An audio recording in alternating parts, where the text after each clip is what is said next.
So welcome to a new guide on this channel, and this occasion is the SSL 4000E from Plugin Alliance. Now this is not a review, it's a deep dive guide about this plugin. Now everything is in tiny chapters, so if you look at the description or the timeline, you can jump to a section or skip the ones you don't want. Of course, if you like what I do, remember to like and subscribe, and if you want to buy me a coffee, you can, just check the description.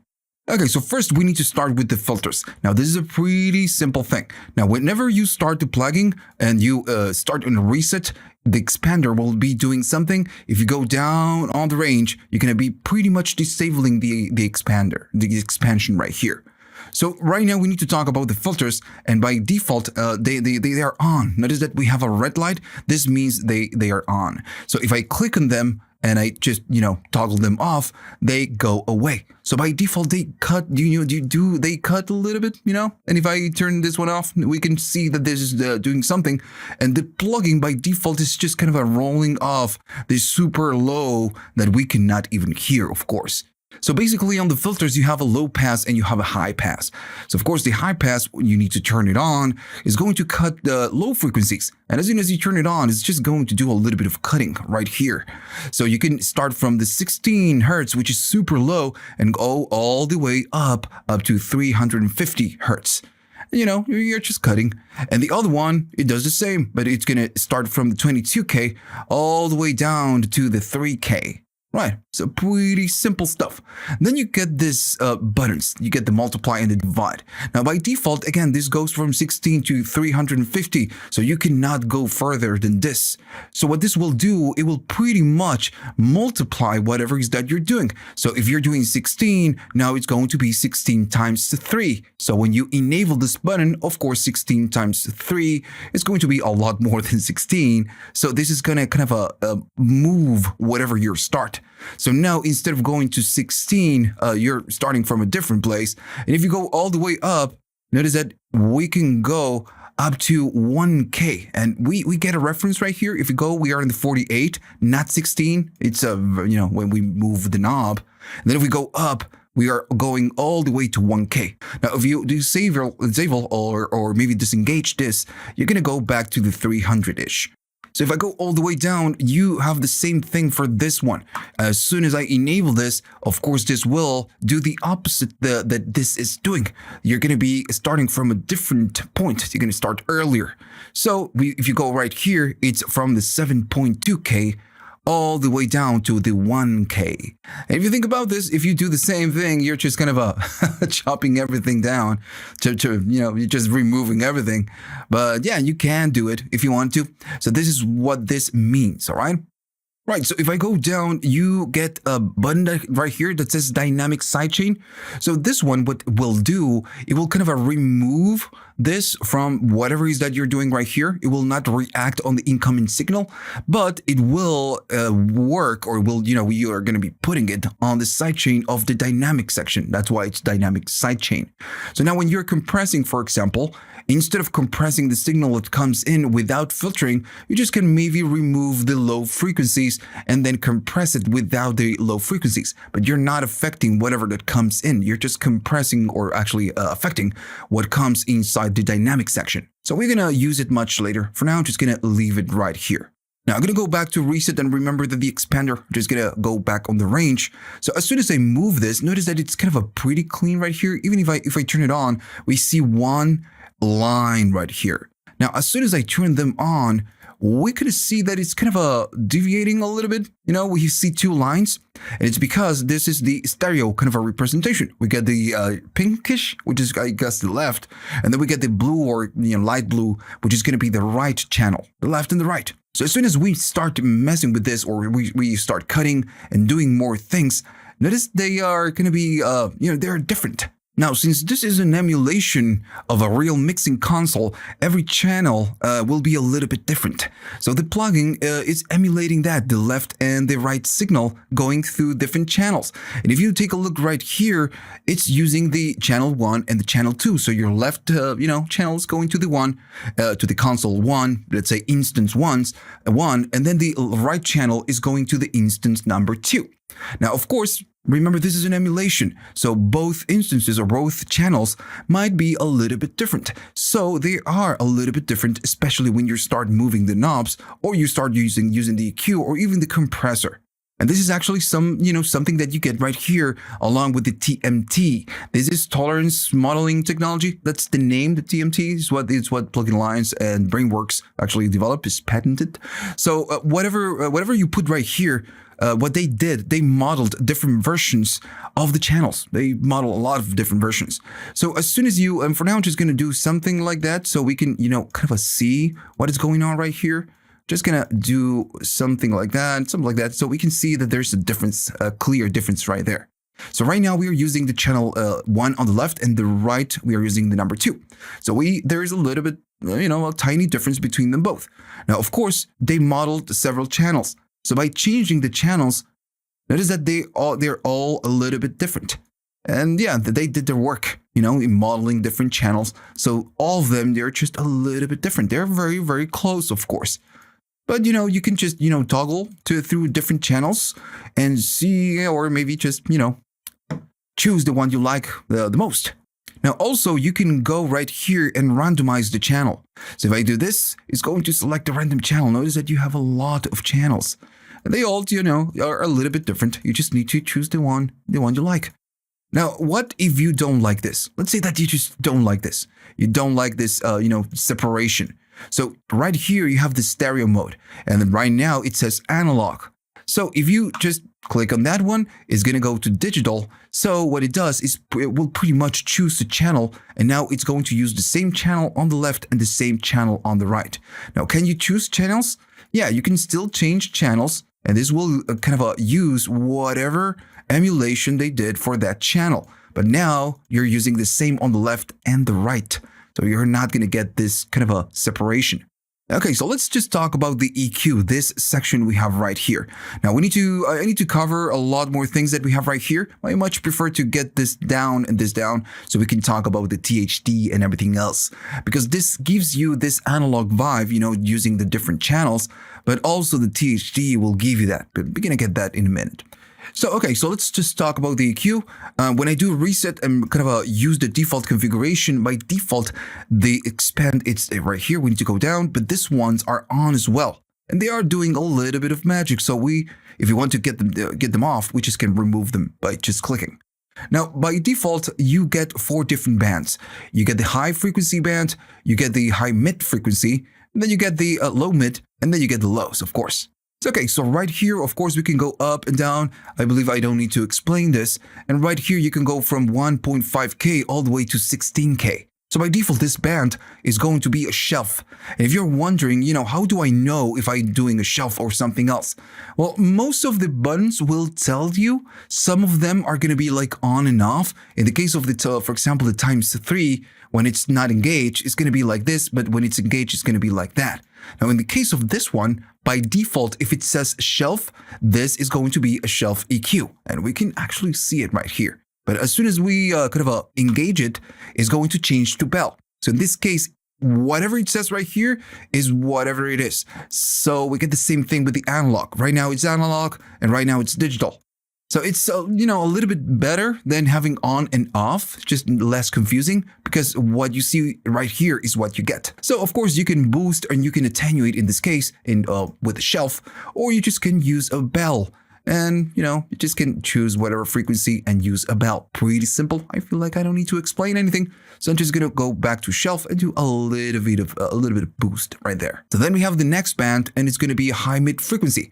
This is pretty simple. You just can go all the way from 600 hertz all the way to 7K. So I'm going to maybe stand right here, and I'm going to do a little bit of boosting. Now, by default, this is going to be a bell. Now, the difference between this and the other one, this bell, is that you can just manage the Q right here, how wide it's going to be. So if I do narrow, it's going to be very narrow. Let me just maybe go right there. So it's going to be super narrow. And if you go wide, it's just going to be wide.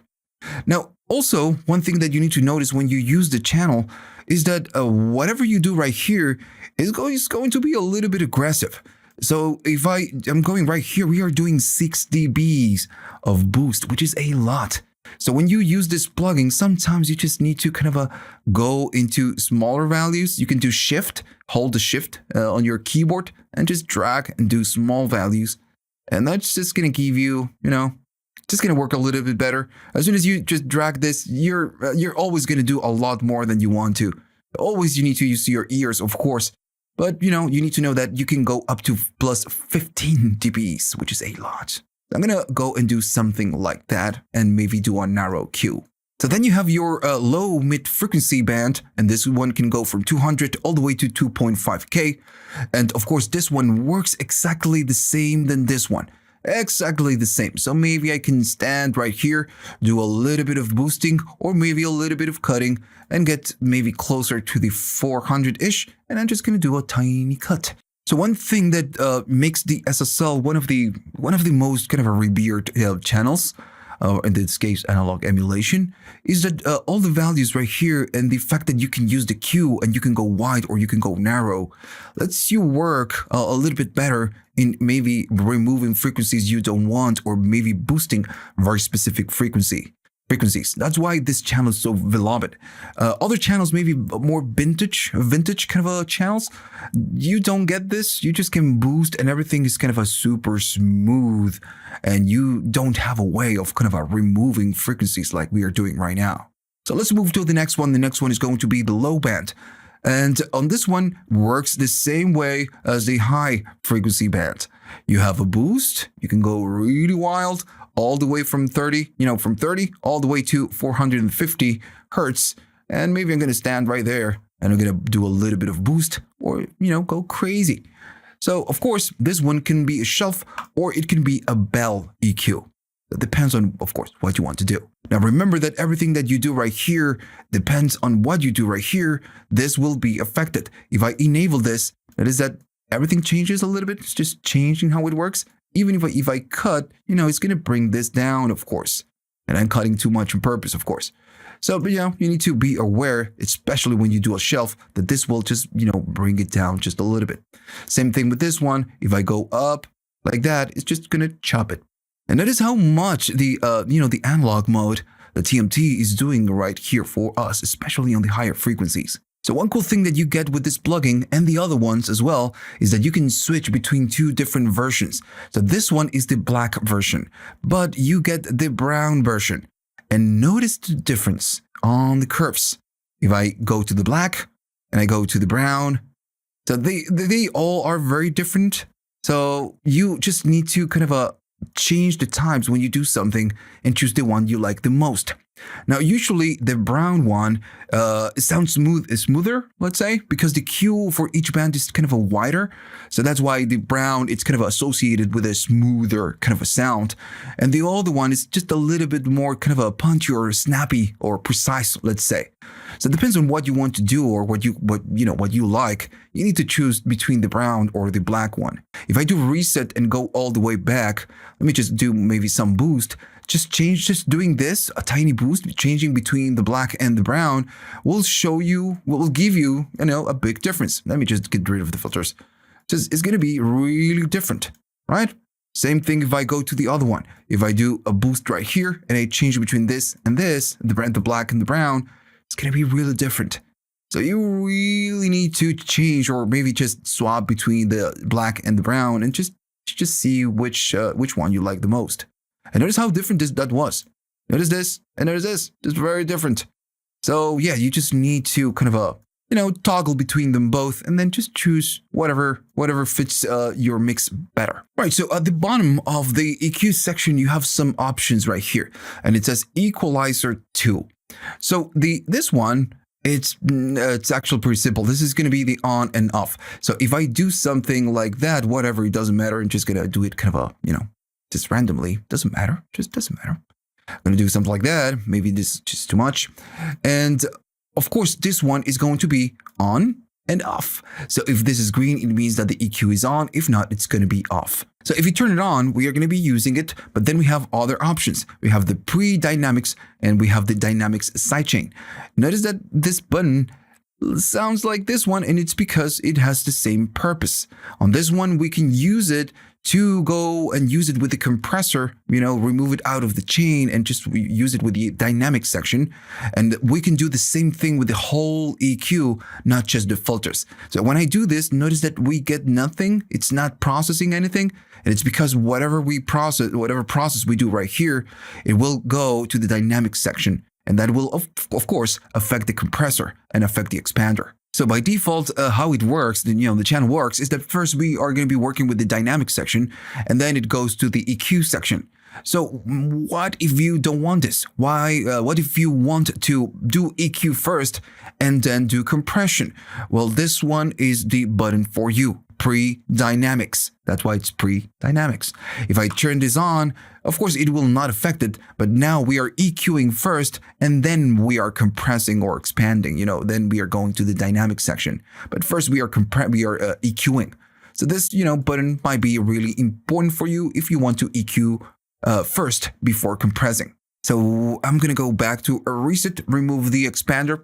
So this is an emulation. So it will give you, of course, saturation and harmonics and so on, because it's an emulation. And with a vintage channel, you get noise and you get harmonic distortion as well. So of course, since they kind of made an effort to model different channels, they model the harmonic distortion that you get, the saturation that you get with the gear, with the channel, the real channel, and they added the V-Gain to do the noise. So we can actually see this. So if I go to here, into the plug inductor, and I go to the harmonic analysis, it shows me right there how much in terms of total harmonic distortion we are doing. And if you want to find where it is, well, you have it right here. It says THD, total harmonic distortion. Yeah, that's what it means. So of course, we are now feeding one single tone. So we are not doing a lot, right? Because it's just one single tone. It's what this plugin is doing, just kind of feeding a single tone. So this is how much the plugin is adding in terms of harmonic distortion. Now, of course, you can go down on this one, all the way down, and it's going to be kind of off, it says, but you're still doing a little bit, and it's pretty noticeable. But if you go up on the THD, you're going to be doing a lot more distortion. Right now, of course, we are not able to hear anything because we are not feeding anything through here. But if you put a kick or whatever, whatever sound source, and you go up, you're gonna hear a little bit of saturation going on right there. And this, again, depends on what you want to do. But it's nice that we have the option to kind of manage this. You have it right there. So I'm gonna go back to default values. Of course, you have the in-gain, and this will affect the total harmonic distortion because you're going up, and this one will give you a lot more. You're going to start doing more saturation right here. And I'm going like crazy. So if you have something that it's kind of a super quiet, you can just go up on the in-gain. So then you have the V-Gain. What the F is this? Now, of course, this one will just give us this, harmonic distortion. We can but we can just check the gain, go up again, go down again. And then we have this crazy thing going on right here. So what is this? So this is noise. So of course, when you work with analog gear, and I'm not talking about old analog gear. I have some modern analog gear, and I get this ground noise. And it's something, that comes with it. When you're talking about transformers or tubes or whatever, you do get some natural noise. So what they did, they just modeled this, right? So the V-Gain is going to be that noise that you get from analog gear. So if you go down, it's going to bring that noise down, which is maybe something that you want. Now, we can still see that it's going on right here, but this is super low. You're not going to be able to hear this.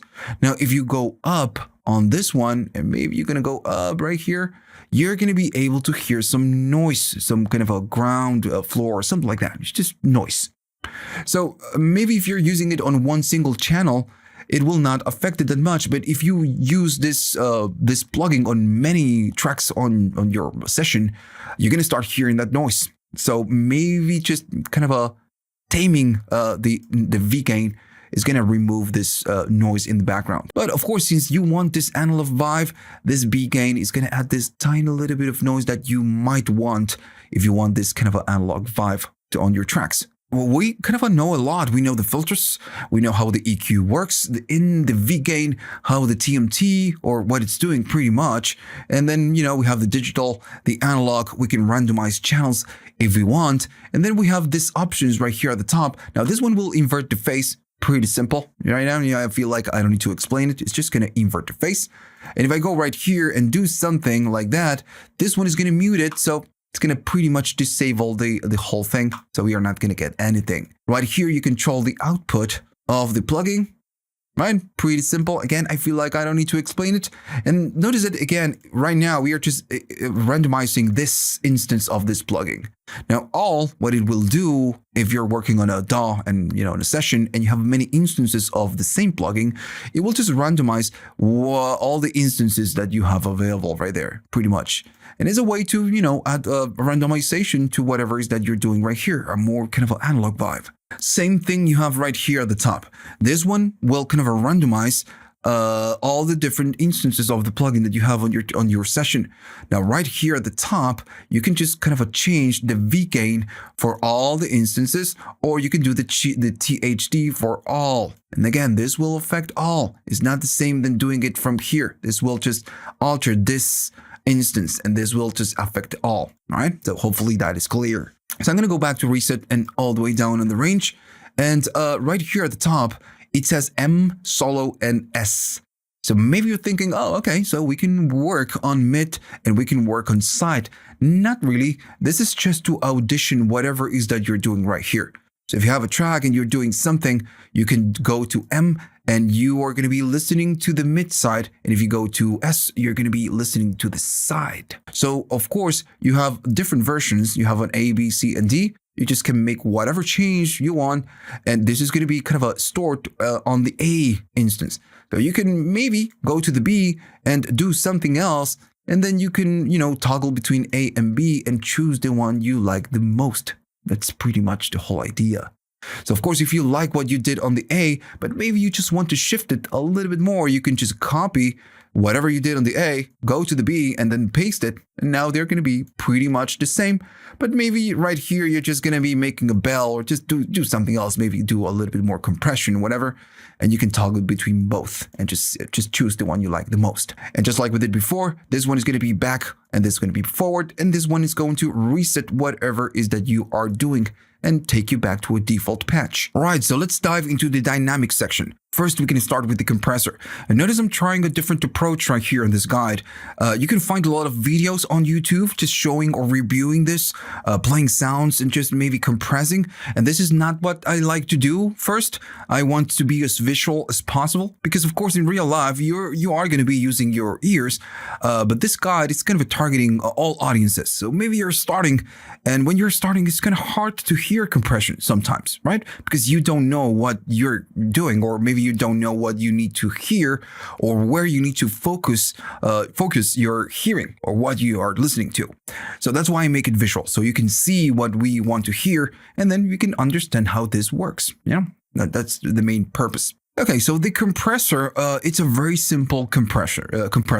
You have the ratio, very standard control that you get on all the compressors, and you can go from 1, which is pretty much nothing, all the way up to limiter land. Of course, I'm going to be putting it right here. So then, of course, you have the threshold, which is the level at where the compressor starts to compress, of course. And then you have the release, which goes from 0-10 up to 4 seconds. Now, notice that with other compressors, you have an attack knob, an attack value. You can set your attack time. Now, on this one, you cannot. This is kind of a program dependent. We're going to talk about this in a minute. But you have pretty much 2 settings. You have the fast and you have the slow. So if this one is on, it means that it's going to be fast. And notice this on the actual console, it's kind of a push pull kind of a knob. So if it's on, it means it's fast attack, and if it's off, it's going to be the slow attack. And if you're wondering, fast is going to be around 1.4, 1.5 milliseconds to 3, 1.5 all the way to 3 milliseconds. And the slow is going to be around 30 milliseconds. And I tested this behind the scenes, which is just a different thing. And it kind of it changes, depends on what you're doing, how much you're doing, and what is that you're compressing. So it's more kind of a program dependent. But the values kind of oscillate between that. The fast, it's from 1.5 all the way to 3, and the slow is on the 30-ish. Right, so I'm going to go back to reset, and the range is going to be all the way down. So we are doing pretty much nothing. So this plugin, and what I did the processing right here, is that on the left, we are going to be watching and hearing what we are going to be doing with the compressor, and the right side is going to show me the waveform of the unprocessed signal. So, you know, without the plugin. So if I play right now, we have a kick that has a good transient, you know, a good punch, and it has a lot of body. We can hear the oomph. Right. So what I want to do, I want to compress, and this is going to be the left channel. And at the end, we are just hearing the left channel. Everything is mono. So, of course, I need to select my ratio. I'm going to go to maybe 4, and I'm going to go all the way down to the release. And right now, we are just not doing anything with the SSL. So I'm going to start compressing. And what is going to happen, since we have a slow-ish release, attack, remember 30 milliseconds or so, we are going to be getting a punchy kind of a sound, and the body, the oomph, is going to get attenuated, of course. As soon as I go up, and nothing happens, and now we notice that something's going on. If you take a look at the difference between both, I do more, and I do more. Right. So I'm maybe going to stay right here. So we have a little bit difference in terms of a gain. So I'm going to adjust this and go down. Maybe a little bit more. There we go. Something like that. Okay. So notice the difference between both. Let me just pause it right here and just stop the sound. So of course, when we are compressing, we are letting the attack move forward, and we get a lot of punch right here. We get a big transient right there. And then, of course, the body gets attenuated. And this, of course, is kind of the vibe of this compressor. It's punchy. So if you, I'm pretty sure you actually is snappy kick or a snappy sound. And I'm pretty sure that you already kind of listened to this statement with the SSL, that it's a very snappy and very punchy. So yeah, it is. It's giving you quite a punch right here. You get a big transient right there, and then of course the body gets attenuated, and you can actually hear this. I'm gonna do the play again, and I'm gonna do play right here. And what I want to do, I want you to listen, is to the punch and then the oomph of the kick. So if I turn it off, you have the transient, but we have a lot of oomph. On. So we get the transient and we get less oomph.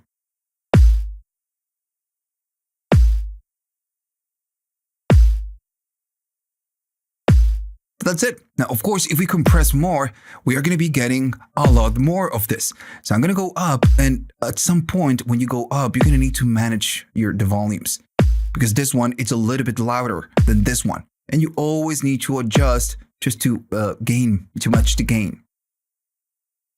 And notice the oomph, it's not there anymore. And we can actually see it right here.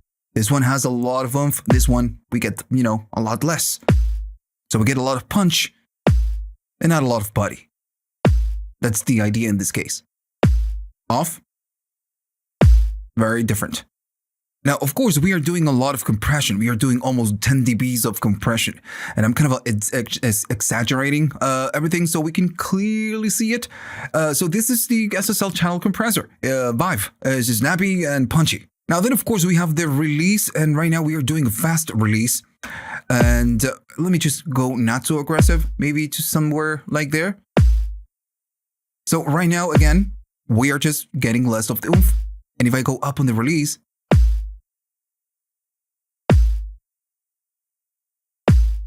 notice that we are getting that back.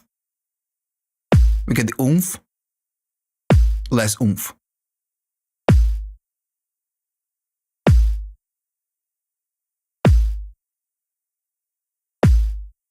And we can, again, clearly see it right here. When I go to a fast release, we have this shape. Let me do a little bit more compression. Right. So I'm going to go back to a harder release and we get less oomph. Notice that? Now, of course, since we are using this, that we have this signal, we are using this clip, we have a lot of space right here. So using a slow release, we don't have a problem with that because we have a lot of space. Fast, oomph, less oomph. So yeah. So what's going to happen when we do a fast attack? Of course, a fast attack, it's going to be around 1.5 and 3. So it's going to react almost, and I say almost, instantly. And this is just going to change the kick by a lot. And notice that we get a lot of difference in the gain territory. So I'm going to go up on the volume right here and trying to match the volumes right here. Almost there.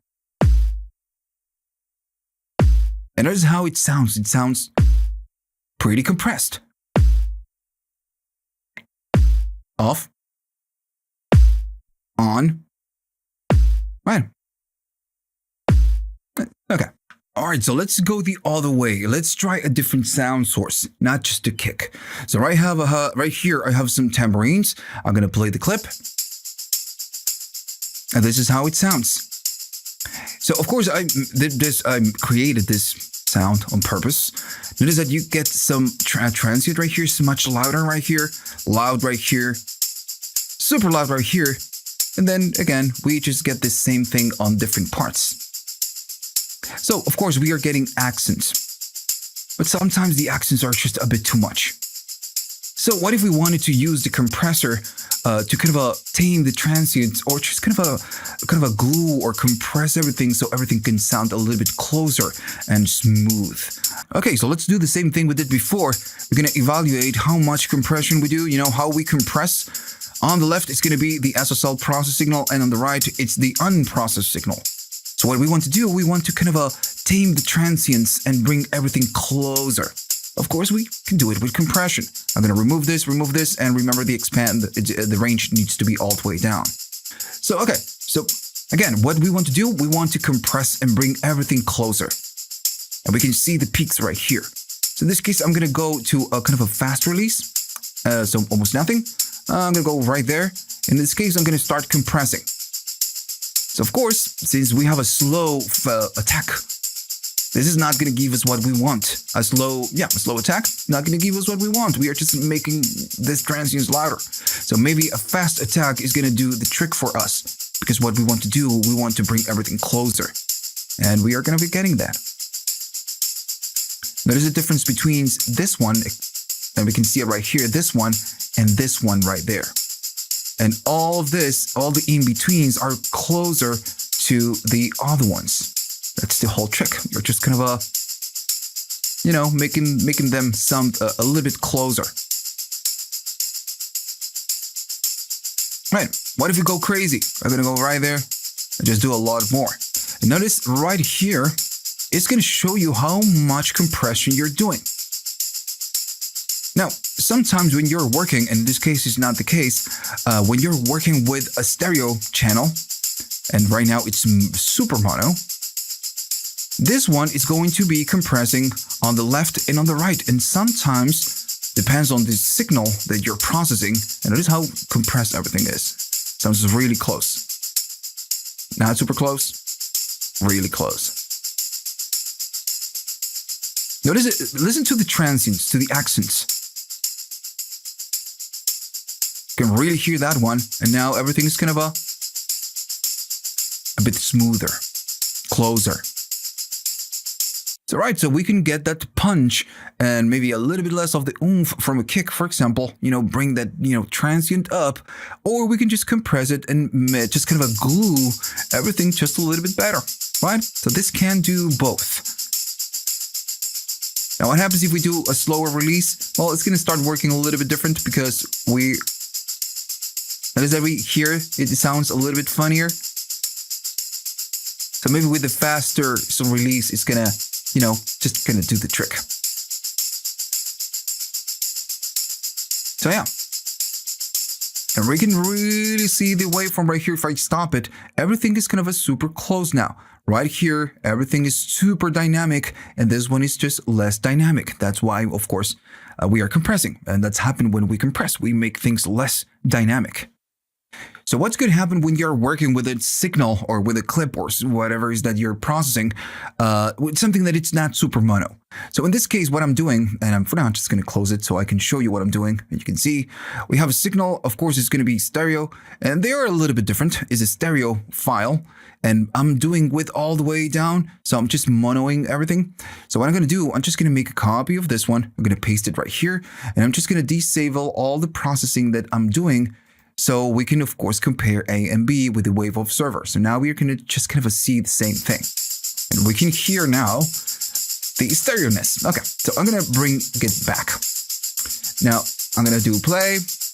And now we are just kind of getting the same thing on the left and the right. And if I go down, we can hear it now that it's super dynamic. But that's fine. Now, what I want to do, notice if I, as soon as I go up on the compression, we are compressing more, of course, but we can see that there's something funky going on right here. We see the left, and this is the left, and this is going to be the right. So, what is going on right here? Why this one is going, a little bit more aggressive than this one at some point? So remember, when we do this, since in this case we are working with a stereo file, we have a left and the right channel. And we are kind of running two instances of this channel on the left, one on the left and one on the right. So of course, since we have the more intense signal on the left and a less intense signal on the right, the compressor on the left is just compressing a little bit more. So maybe you don't want this. Maybe what you want to do is just compress the same for both left and right. So that's why you have a link right here. So whenever you link, it's just going to be the left and the right is going to be compressed equally. That's the idea. Now this, of course, depends on what you want to do. Right, so that's what the link means pretty much. Now I'm going to go and play it again. In this case, I'm just going to, remove the link. Now you have a mix knob. In this case, I'm going crazy. I'm just chopping and just smashing everything, squashing everything. So right here, you have more controls, and these ones, of course, are something additional that you get on the compressor section. So you have a mix control, so you can do a little bit of parallel compression. Right now, it's all the way wet, so whatever we compress is whatever is coming out, whatever we see right here. But we can we are maybe compressing too much, so we can make a blend of this. And as I go down, we are getting a more dynamic sound. You can hear the accents. And you can go all the way down and you're not doing anything. You're just not compressing. But maybe instead of going all the way, you just want to blend. And what you're essentially doing is a little bit of parallel compression. Right, so remember that on the compressor, you have the dynamic sidechains. We can do it with the EQ or we can do it with the filters. So if I do something like this, and I'm going to go wet, all the way to 100%. Let's say that we want to chop some of the frequencies because this is just going wild. So I'm going to enable the dynamic sidechain. And now the filters are not working on top of the incoming signal. They're just, working with the compressor. So maybe I just want to chop a little bit of the high frequencies. So notice that the compressor will start reacting differently because we are feeding less sound to it. So it's reacting differently. And of course, this will affect how the compressor will work. We're feeding everything, reacting to pretty much everything, and it's reacting a little bit less. And we can see it right here and how dynamic it's getting. So let me just stop it and give you a better example. Okay, so I have a drum kit right here, and I'm using Superior Drummer 3, just a fantastic plugin. And we have some drums. All right. I'm gonna go back to reset and go all the way down. Now the signal is a little bit too hot. And we can see it right here because at some point it's compressing and the threshold it's all the way down. So we are doing some compression. Right, which is bad because we are just going too hot. And we can see it right here on the overload. So what I want to do, I want to go down and just kind of, adjust the levels just a little bit. So now we are not compressing anymore. So what I want to do in this case, I do want to compress. But the kick, and I made this on purpose, did this on purpose. The kick is kind of a little bit louder than the rest of the kit. But I still want to compress. I'm gonna go up on the threshold and we're gonna start compressing. And I'm gonna go down on the release. Now, if we take a look at right here, we can see how much compression we are doing. Almost 10 dBs and a little bit more. But we can see that when this goes up is when the kick hits. Which is maybe not what I want, because if I go a little bit more, the kick is kind of really driving or, making the compressor compress too much when the kick hits. And I don't want this. So what we can do this dynamic sidechain. So now we can filter whatever sound we are feeding to the compressor so we can have the kick drive the compressor a little bit less and, make it work a little bit more natural. So if I go up and start chopping low frequencies, notice that now the compressor is way different. The kick is not driving the compressor crazy. And we get just a different vibe from the compressor, of course. All the way down, we are almost getting this kind of a pump and breathe kind of a sound because we are compressing too much on the kick. So the dynamic sidechain will, fix that problem for you, and now you're just kind of compressing everything a little bit more equally.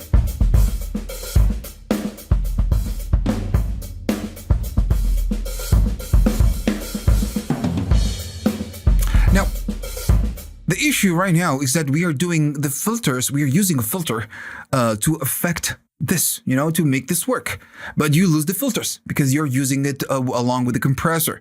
What if you don't want to lose the filters? Now, you can disable the dynamic sidechain if you wish, and you do have a high pass filter right here. So this is going to do pretty much the same. We have a high pass filter right here, but this one has an included high pass filter.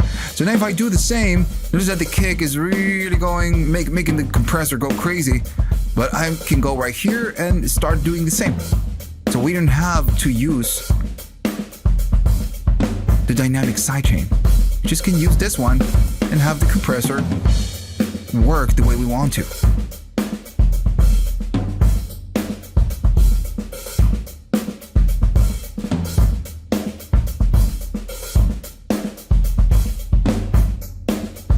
Let me do a little bit less. Alright. Very different, right? Alright. So that's, the main purpose of the high pass, filter. Now, remember, of course, you can do the same trick with the EQ if you don't want to use the EQ. So let's say I want to compress, and I'm going to kind of go crazy. I'm not going to do this. Or maybe I'm just going to, I'm going to keep it.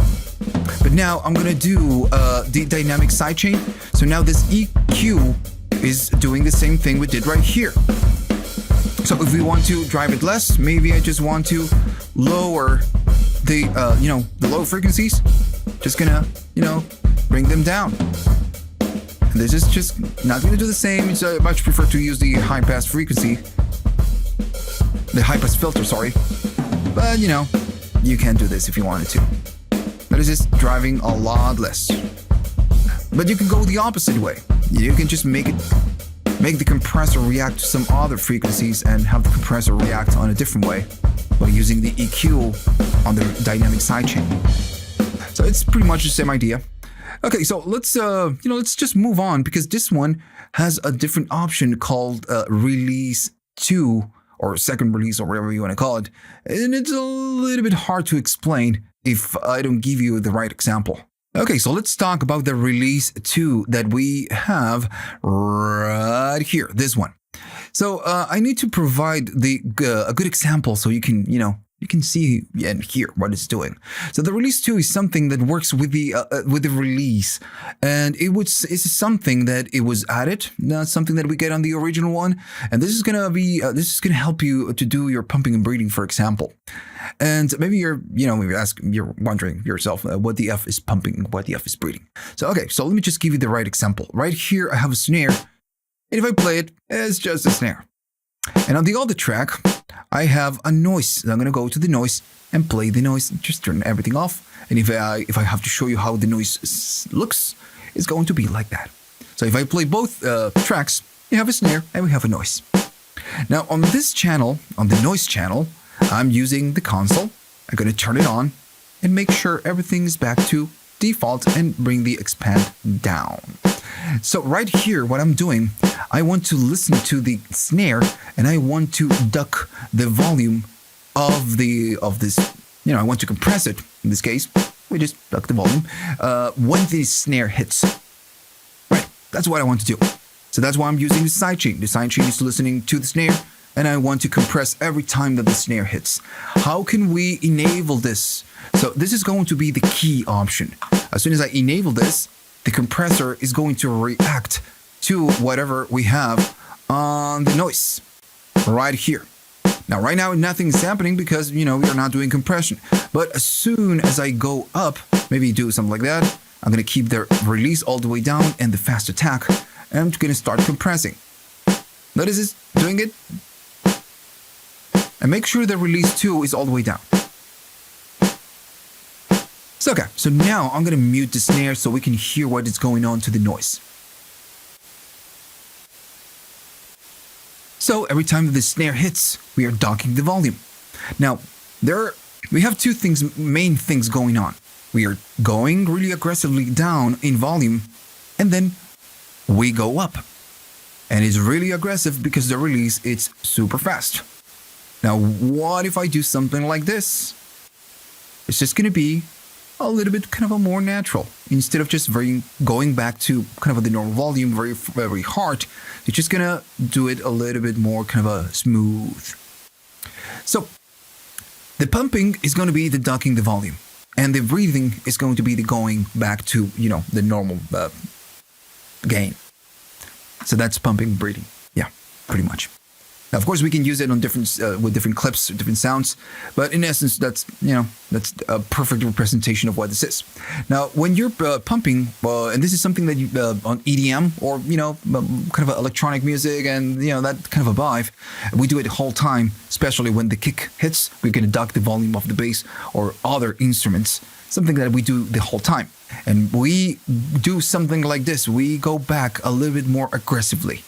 But in some styles of music, depends on what you're doing something like this, it gives you this kind of a sucking, like it's sucking the volume, and it's because you're going all the way down and then just going back really quickly. Right? It's like maybe not the right sound for that, but yeah, that's what we are doing. And sometimes this is just not going to fit or not going to work with whatever it is that you're doing.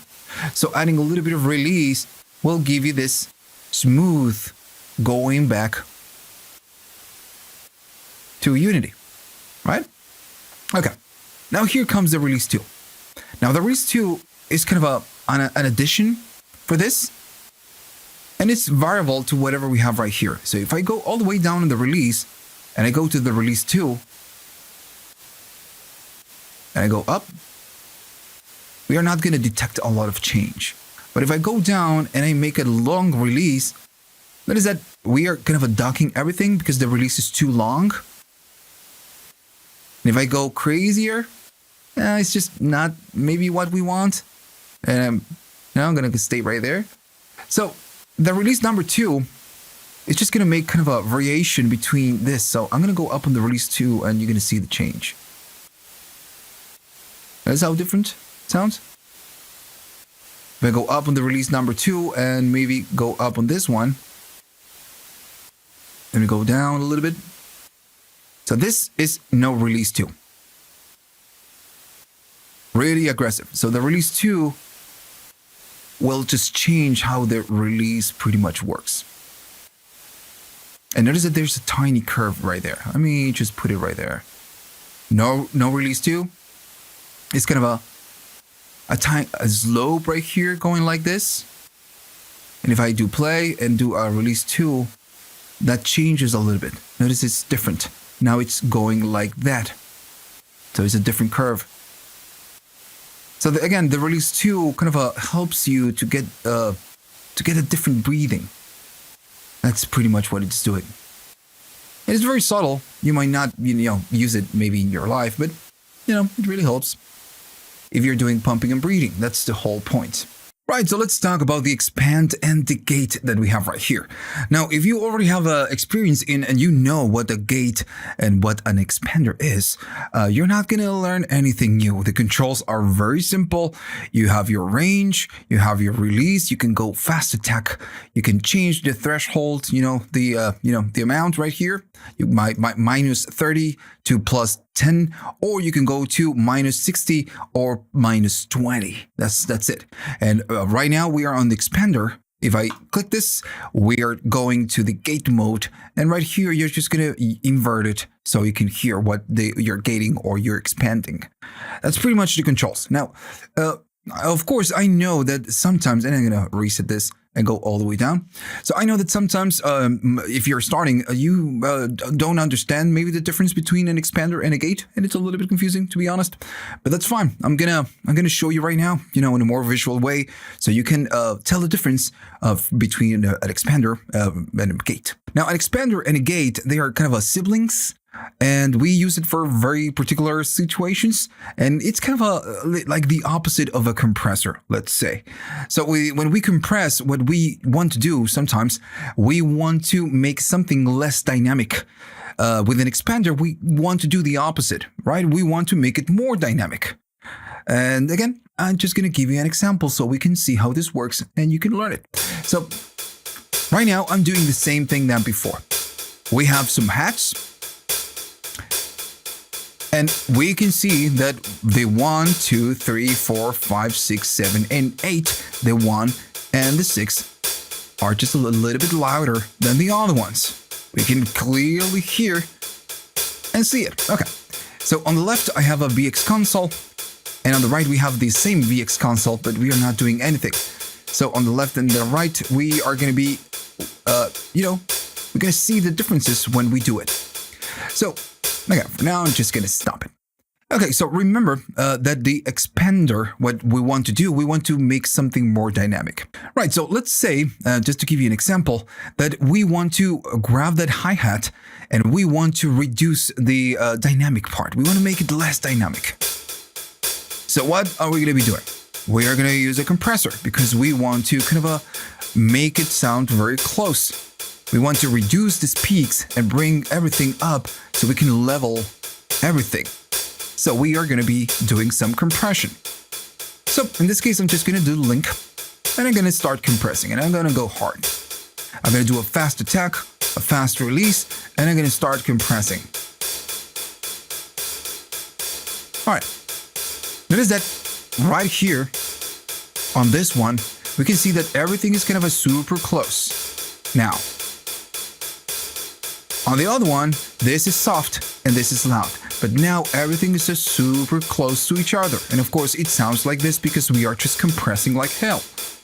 So what we are doing, we are changing this sound, the one, we have right here, that it's a lot more dynamic, and we are making it less dynamic. That's, what happens when we compress. Cool. So I'm gonna maybe do it like that, so we can have a tiny little bit of difference. Okay. So we can still hear the accents, but we can also hear the in-betweens. It's okay. So cool. Now let's just pretend that the file that we received that we want to mix is the one that it's compressed, the one at the top, the one that is less dynamic, the compressed one. But what I want to do, I want to make it more dynamic. I want to bring the accents up a little bit and just bring the non-accents down. So that's what the expander will do. We'll grab something and we will make it more dynamic. So we expand the dynamic range. So it's an expander. Now, of course, depends on the expander. You could have a lot more options, and right, this one is an emulation, of course. So we have very limited amount of options, but it's just it's gonna get the job done. So remember that we want to grab this, and we are of course leave this compression because we are pretending this is the original file, and we want to make it less dynamic. I'm sorry, more dynamic. So what I'm gonna do? Okay, so you have your controls right here. This is how much you're going to be doing. Right now, nothing is happening because this one, again, it works like a compressor, but it just works a little bit different. So if I do this, it's going to be between the 10 and minus 20, minus 30. And then, of course, you have your release. For now, I'm going to go all the way down on the release. Now, this is doing something right now. Okay. So what I want to do, remember that we want to target the non-accents. And we want to bring them down. We don't want to affect the accents. So what you need to do is you need to move your threshold and find the sweet spot. And notice that it already sounds different. We have a different energy. And we can actually see it on the waveform right now.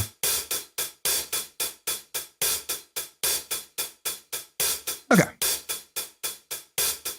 I'm going to do a little bit less so we can get a little bit more of those peaks, and now we can really see it. Okay, so notice how different this sounds. If I disable this, everything of course sounds a little more closer, but we can see the accents right here. And when I enable the range or go up range, what we are doing, we are catching the in-betweens, not the accents. We are just letting the accents pass. But the other thing, everything else is just getting ducked by the expander. So what we are just making the clip more dynamic. We can hear the accent, and everything that is in between is just going to be a little bit lower. Now, if I go up in range, it's just going to attempt to do more, but we are doing a lot already. And at some point, if you go up on the threshold, you're going to be catching your accents as well. Notice how everything changed right now. Now again, if you go up, you're going to start catching and reducing this one, the accents as well. So you need to find the sweet spot where you want to let your accents pass, and you want to reduce the non-accents in this case. Fine. So that's what we do with the expander. We grab something that it's not very dynamic, and we make it more dynamic. That's the whole point. Okay, so I'm going to go back to reset, and we are not going to do any of compression. So let's pretend that, again, this is the original file, and we want to do the same trick. We want to grab this and make it less dynamic. I'm sorry, more dynamic. So we are not going to compress, we are just going to use the expand. So I'm going to go, of course, do some range right here. Going to go, for now, the release all the way down, and we are going to do some threshold. And you're going to start to get the magic.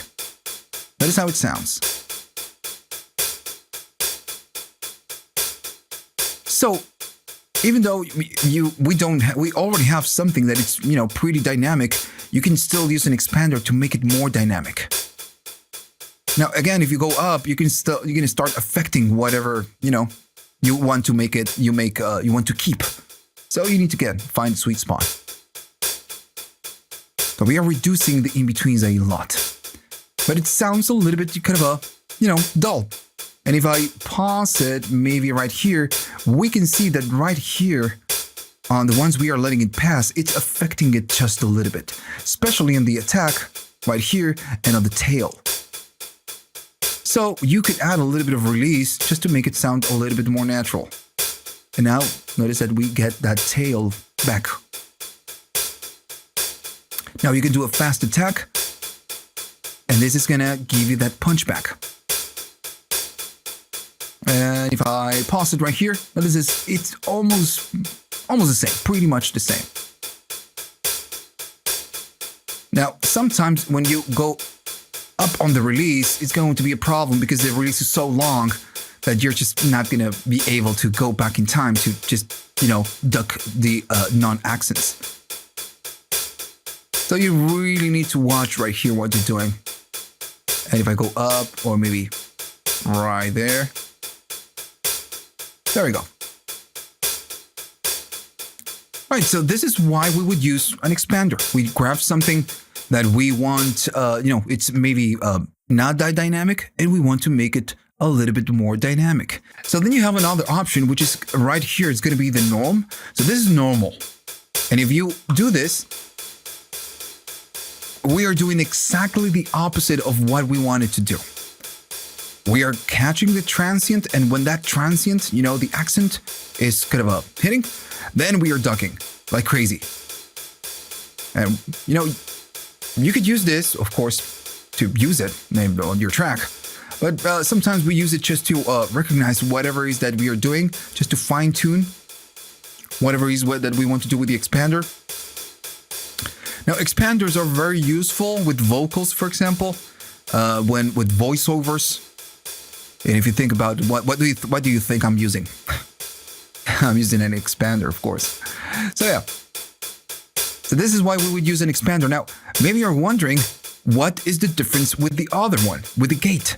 So the thing is that the expander and the gate, they're just, very similar to compressors. Now, the thing is that the expander, what it does is a little bit smoother than the gate. Now, the expander uses a ratio to do its job, and the gate is kind of all the way in on the ratio if we kind of compare this with the compressor. So the gate, in this case, let's say that we want to kind of keep the accents, but we want to remove the in-betweens. So the gate, it's super aggressive, and the expander is smooth because it uses a low ratio, and the gate, it just goes all the way in. That's pretty much, the difference. So if I use a gate, notice what happens. And if I do more range, we are letting the accents pass, and we are just kind of killing everything that is after the accent. That is a gate. Pretty much. It's a much more aggressive expander in this case. So the expander, smooth. Gate, hard. Right. So I'm going to go back, and we have this option, this knob that says Hyst. So this is going to be hysteresis. That's the name. So this one is something that we use with the release. It doesn't work alone. We need to use some release time. And right now I'm going to go all the way down on the release. And I'm going to tell you what the problem is, especially when, with the gate. And notice that this is an option that we get for the gate. Now, the hysteresis is something that is fixed on the hardware, on the channel, the SSL, the original one. But on this one, they kind of gave us an option to kind of fine-tune this. So, okay, so remember that the gate opens and closes, and it's pretty aggressive, not like the expander. So we are opening and closing at some point. Now, when you open and close, it's going to open in some fashion, and it's going to close in some fashion. And the gate, it's pretty aggressive. So we can see right here that when it closes, it's pretty aggressive on this one. So we are chopping the tail of this, which is, maybe not bad. So we can, of course, kind of do something like that. But, that's not what we want. We want to get rid of that. But when we do that, we are chopping a lot of the tail. And we don't want that. So maybe we can add a little bit of release. Okay, so if I add a release, it's going to give us that tail back, a little bit of that. But also, we will be getting the other sound because we are making the release longer. So it's kind of a, no solution kind of a situation. Well, that's why you get the hysteresis. So this one, it's like a halt. Let's say it's a halt. So I'm just going to go to shorter times, and I know that it's chopping the things that, we don't want. So the hysteresis, and I'm just doing a little bit too much. Let me just adjust it right there. So, okay. So remember, we want a little bit of that tail. So I'm going to go up on the Hyst. And again, this is like a halt. It's going to open, and it's going to kind of maintain the gate a little bit more open for a longer time. And it's very subtle, of course. So this is going to help us to get the tail back. Notice that we get it. Now we get a little bit more of that tail. And I am at 12 dBs. If I go down, it's chopped. And if I go up, we get the tail. So that's how the hysteresis work. It works with the release. Now, of course, if you have more release, you're going to need to kind of fine tune this one. And if you go up, you're going to get more, of course, which is in this case not what we want. So if you have a fast release, the hysteresis is just going to help you just to fine tune that opening and closing of the gate. All right. So that's the little last thing we need to cover, the hysteresis, and I believe that's how you pronounce it, hysteresis. And yeah, it's something that we use along, when we use a gate, just to keep it maybe open a little bit more, so we can, get a little bit more of that tail. It's just to fine tune, just like the release too. That's why we get them. All right, so that's pretty much everything. Now, of course, just like you get the brown and you get the black, right here, this button, the E, is gonna, give you the G version of the channel, the compressor and the expander and the gate, of course, as well. And this is gonna take you back to the E. They're just kind of different versions. They sound very, very similar, of course. Now, the main difference between the G and the E is the EQ. And I guess at some point I'm gonna be covering the other one, the G one. All right, so that's pretty much it. So we learned how to use the controls, all the buttons, how all of this works, how to use the compressor, the expander, the difference between the expander and the gate, and when to use it, when it's going to be useful and when it's not, and all the different options that we have in between. All right, so hopefully you learned something on this one. And notice I'm kind of trying to do something new. It's the first time I do this. With a channel, make it this visual by using plugin Doctor and using the Wave Observer just to kind of make everything super obvious. And I don't know if it's good for you. Maybe you like it, maybe you're not. Just let me know down in the comments. And again, if you learned something, you find this precious, remember to like and subscribe. And if you have the money and you want to buy me a coffee, of course you can. Just check the links at the description. You have PayPal. You can be a patron, maybe a 1-month patron, or maybe you have the YouTube thanks now. So you can do that if you wish. All right, so see you on the next one.